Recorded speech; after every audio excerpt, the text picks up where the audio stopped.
this, yeah? If you do that, it comes to a point, it's not a natural curve, you with me? So what we're going to do is slightly sculpt it, follow the edge of the knife. Not too much pressure, because you put too much pressure and what happens is you overheat the plate. If you overheat the plate, inevitably you lose the hardness of the steel.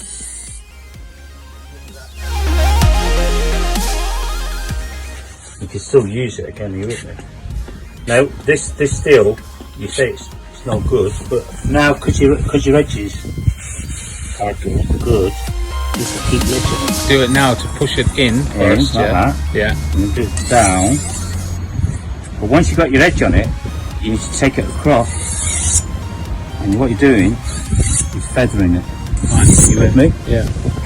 Because otherwise, if you keep pushing it in, what you do is you exaggerate it.